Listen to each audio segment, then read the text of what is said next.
Hello everybody. My name is Angela. I'm a Blue Badge tourist guide, and I'm here today as part of the UKON Discussion Week workshops to talk to you about myself and my heritage. And whilst you're watching me, you have an opportunity to use some hashtags. We've got the hashtag UKON Carnival Workshop and also hashtag UKON Discussion Week. So I'm very pleased to be here with you today. I hope you can see me and hear me. I'm going to tell you a little bit about myself, and you may have some questions that you want to ask me as well, but I'll do my best to answer them. But one of the major questions that was asked of me is, where was I born? Well, I was born here in London. And yes, getting it ahead of time. So I was born in Paddington in a hospital that is much associated with the royals, Prince Harry and Prince William. You know, they were born there, and I like to tell people that I was born in a hospital that where the royals were born, that is in London. But I wasn't raised in London in the latter years.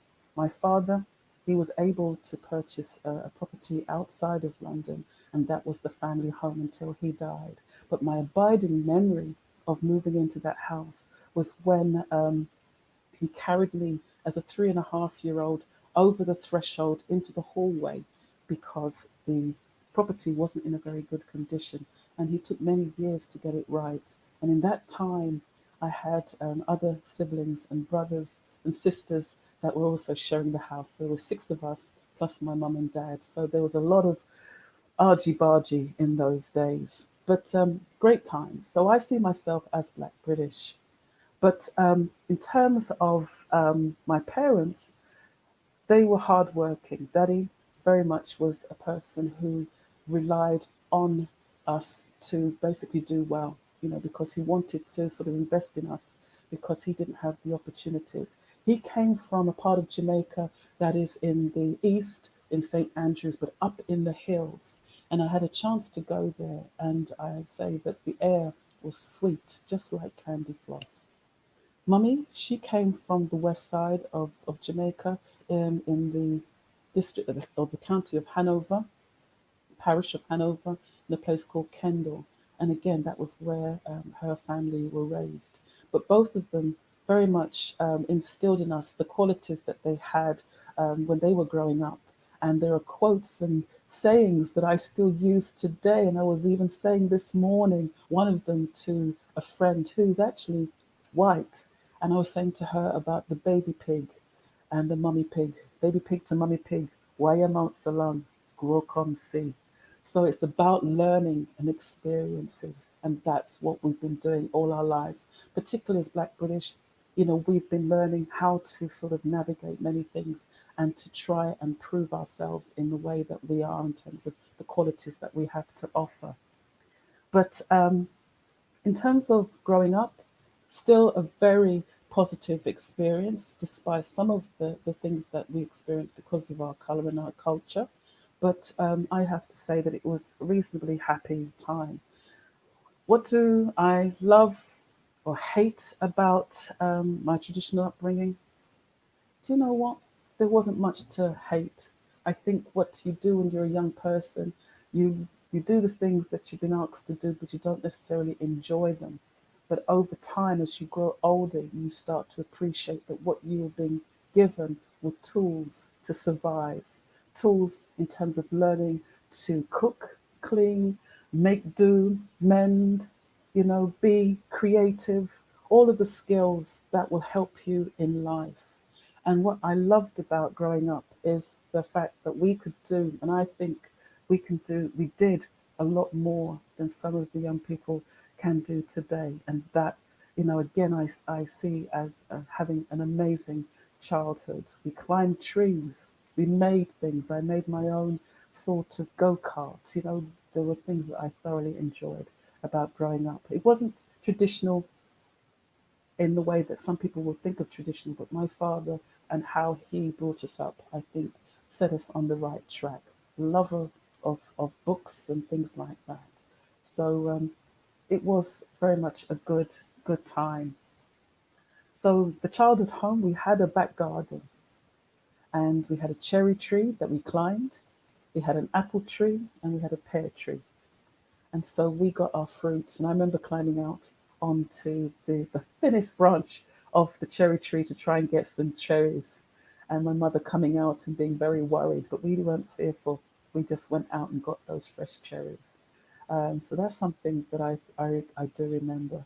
And Daddy bringing home fresh produce from his allotment, and we, in a way, were having organic food. So we had a good childhood. That's what I'm going to say. But as I said, as with many families, there's always going to be ups and downs. So now, what else? Favorite artist when I was growing up. Now, I was thinking about this over the last few days, and I have to say that my first thought came about Michael Jackson. Now, for many of you, what you saw of Michael Jackson wasn't the person that we saw. We saw a little black boy with a button nose and an afro. And I was in love with Jermaine Jackson, his elder brother, and his massive, perfect afro. So in our day, afros were in, all right, psychedelic clothing, Tamla Motown, Stevie Wonder, Temptations, Marvin Gaye, all of those people were sort of part of our upbringing. And to hear those music, their music at that time was very special. But we were listening to pop music as well. So they were together.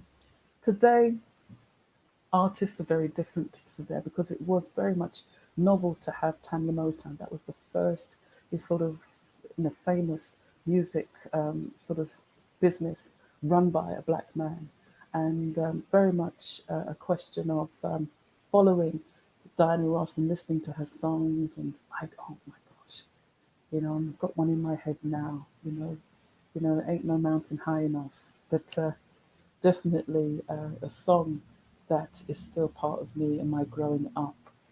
But I would say that looking up at people as well, so loving the carnival. Now, I was talking earlier about what I loved about the carnival, but can I tell you, my first experience of carnival was 1976. I'd only seen carnival on the television, hadn't seen it in terms of being there. And 1976 was the hottest summer. People were desperate for water, desperate for shade. And we were planning, my friends and I, two best friends, planned to go to the carnival. And we got on the tube at Tooting Broadway, made our way around the Northern Line over to the District Line and got to Notting Hill. And it was like a wave of colour, sounds, noises, smells. And it was the first time that I had been in an area where there were so many people, so many different kinds of people, black people, different languages being spoken, different ways of speaking patois, and the food that was being sold. And I could hear the beat and the sounds of the floats and seeing some glimpses of colour. And that was what I loved about it. And that's what I still love today, the colours, the sounds. And over time, I've not gone as often as I would like because I feel that the carnival now is larger than I'm comfortable with. But what I love is seeing all of those processions, the floats. And at that time in 1976, there was some problems. But what we did is, and we were trying to get away from it, we ended up following a float. Now, I don't know if you've learnt this. When you're following a float, you can walk for miles or dance for miles. It's when the float stops, and that is the end of the dancing. And then you have to get back to the tube and you discover you can't really walk. And in a way, the only way you can get back up the hill is to sort of dance your way back up because your body is used to the dancing and you're still carrying the carnival with you all the way up to Notting Hill station. And then you sit on the tube and then it's the getting back home after an amazing experience. And that's what I loved about the carnival, the colours, but also the fact that these things are created. Many of the floats, the masks, the costumes, people have sat down for days, for months, preparing these, and from nothing to make a spectacle that is just unbelievable, unbelievable. I think it's one of the best things.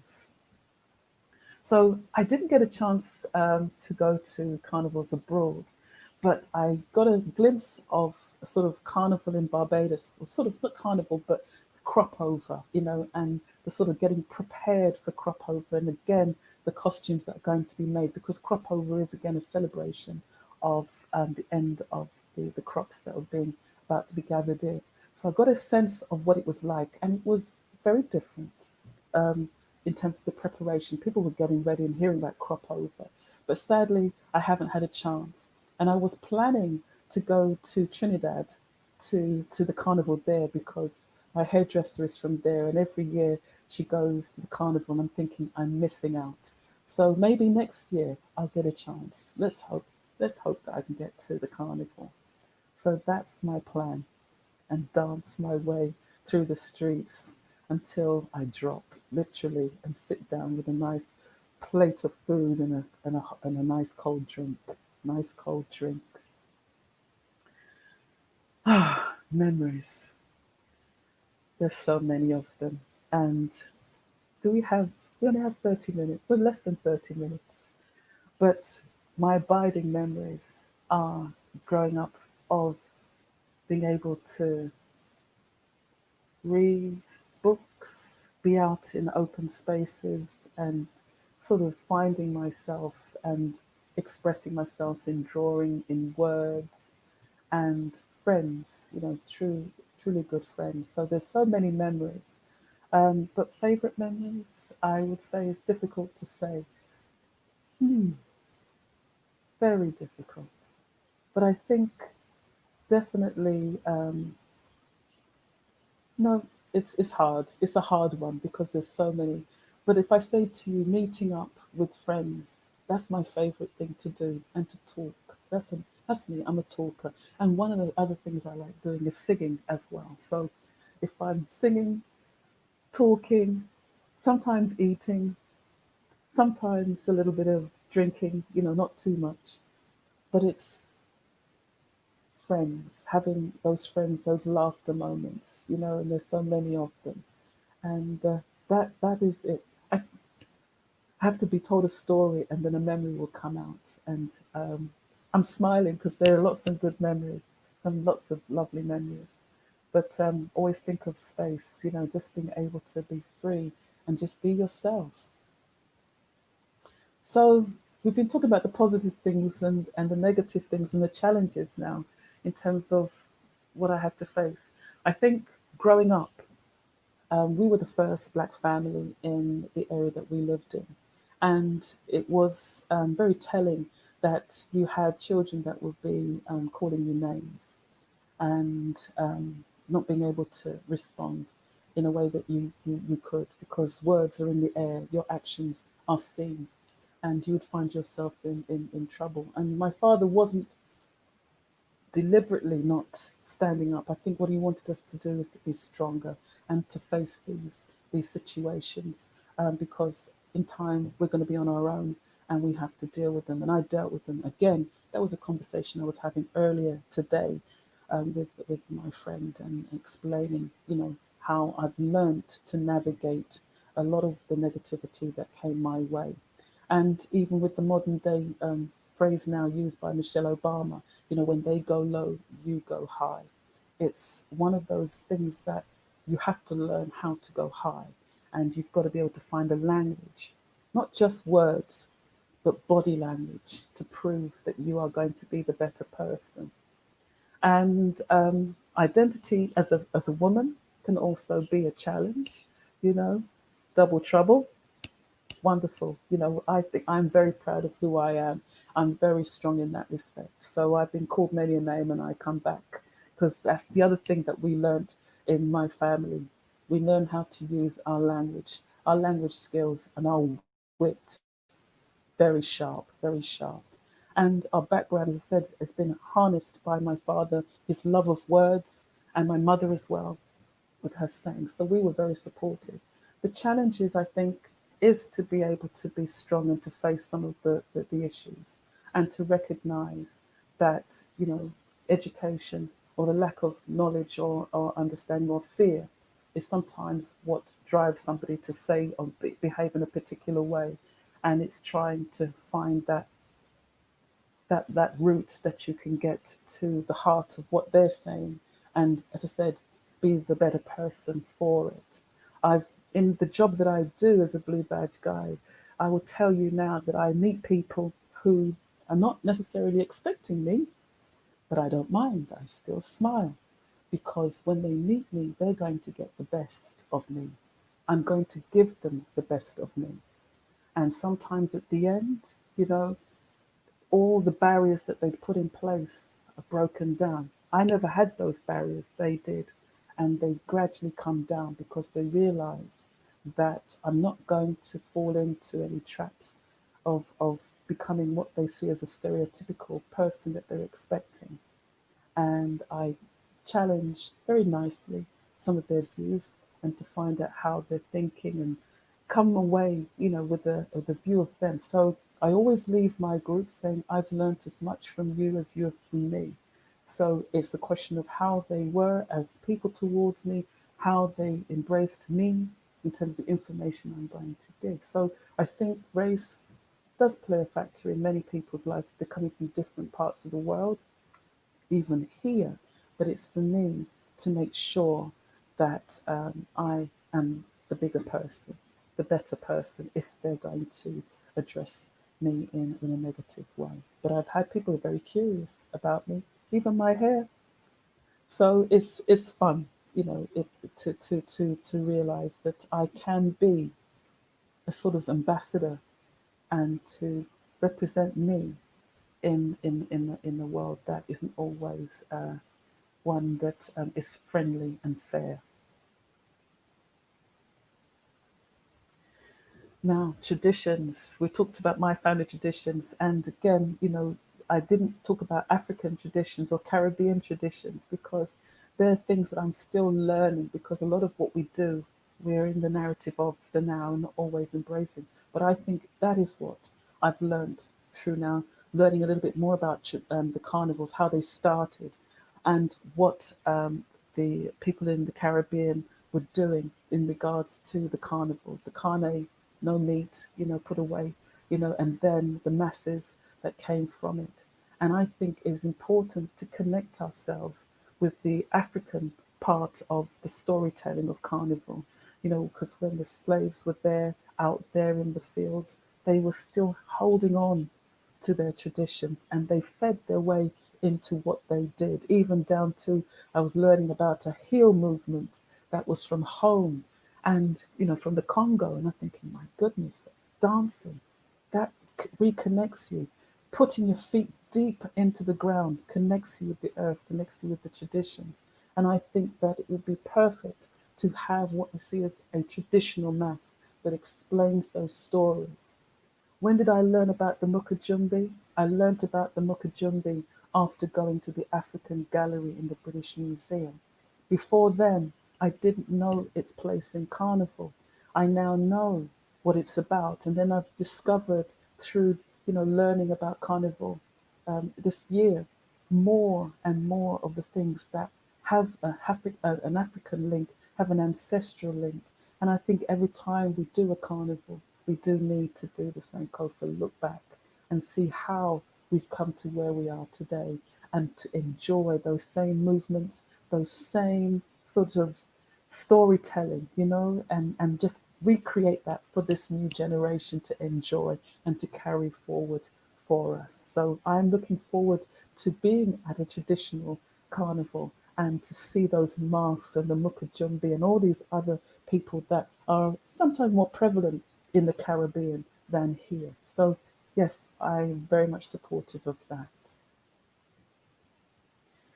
What is my favorite Caribbean dish? Well, I have to tell you that for me, it's the rice and peas and chicken and rice and the vegetables. And what I've done, again, back to this issue of tradition and ancestors, when I'm doing my rice, I put in ginger because ginger in there because that's to remember my cousin who liked to put ginger in there. When I put in the coconut cream and the thyme and the onions, I'm remembering my mother how she cooked that dish for me, even down to the chicken. I've created the things that my mother gave me, my auntie gave me, and put them together. And it's why it's my favorite dish. It's a dish of remembrance and thank you, because they've taught me how to feed myself. They've taught me how to take care, and ensure that, I can feed others as well. So my favorite dish is chicken and rice. Where my parents were born. Said earlier that they were from Jamaica, and Daddy came from Jamaica in 1944. Mummy came 1956. So they found each other here, and I think in those days when you came to from the Caribbean, it was much easier to meet people in the community and know where they came from. So there were people that, in a way, I'll tell you the story of my dad and show you how important the community was. My father came from Jamaica in 1944. He didn't tell his parents where he was going. He just left at the age of 18, and he found his way to Britain to join the RAF. So my grandmother never knew if her son was alive or dead. And so her second son came to Britain, and it is coming to Britain and going around and wondering if, his brother was still around, what was happening. He discovered that he was here, and they were able to send back a message that was literally broadcasted on the radio in Jamaica, that the prodigal son had been found. And for me, that is a very sort of deep pride in terms of my uncle finding his brother and being able to know that in Jamaica, this prodigal son had been found. My father still was, very much regarded as that lost son. And it's because the community was able to say, do you know this person, this person? Today, we're much broader, lots more. People don't ask where you come from now. They don't necessarily have that level of interest as before. But for Mummy, she came following her younger sister. So she came from the west side, from Kendal. And she came wanting to be like her sister.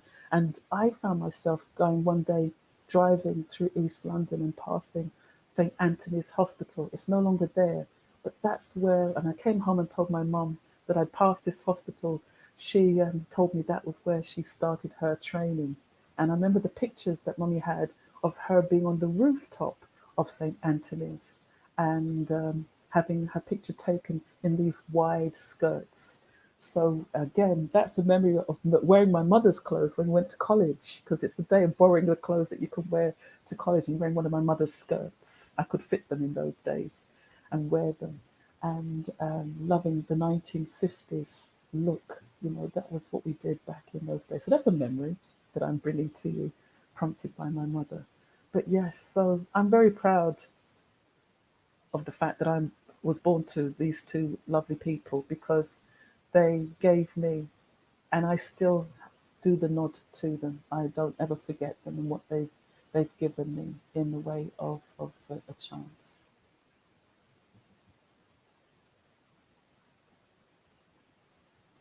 Right. So reggae parties and my Jamaican background of historical folk stories. Well, that's interesting because we were brought up with the stories that my parents gave us, and also of Miss Lou. And it's the stories that, in a way, and Anansi as well. So you've got the spider and Nancy, and you've got those stories. And I think they're the sort of things that you can introduce to a carnival. I don't think that they should necessarily sit on the outside, because Anansi, the big spider, you can tell that story. You've got the things that relate to our history, because the storytelling is part of what we are. We hear about griots telling stories, giving out wisdom. That is what, my family, my parents did for us, even my aunts and uncles. They would come with these throwaway sayings, as well as the things that they were taught in school, the English sort of poetry. So, yeah, Miss Lou, the Anansi stories, the proverbs that have come, the parables that have fallen into to life.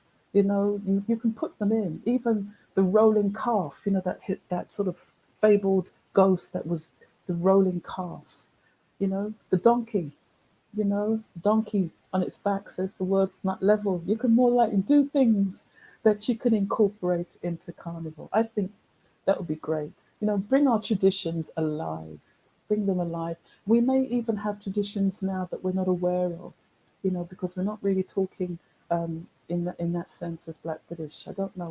We do look back to the Caribbean, for those inspirations, in Africa for those sort of those words. So yeah, I think it would be great.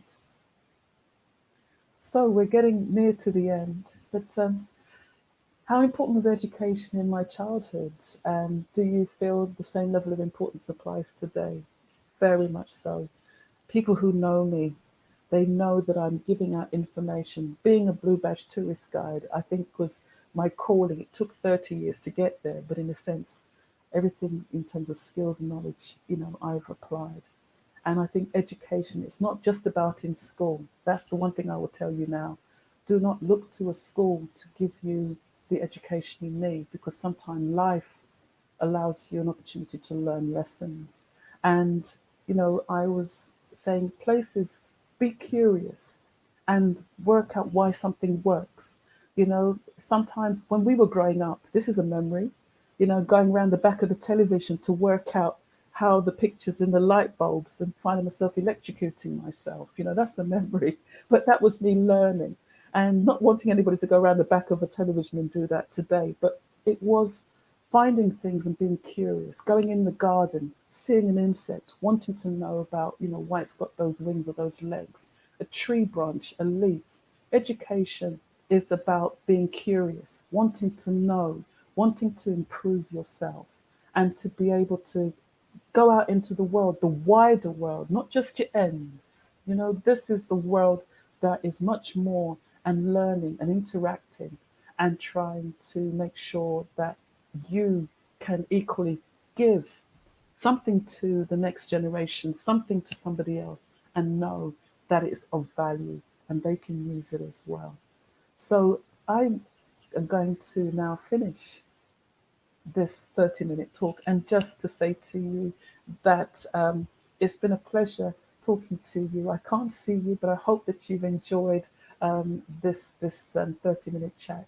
And just to say that you can continue watching the UKON discussion week. There are more talks this week. So I thank UKON and UKON Careers Discussion Week for this opportunity to meet with you today. All right.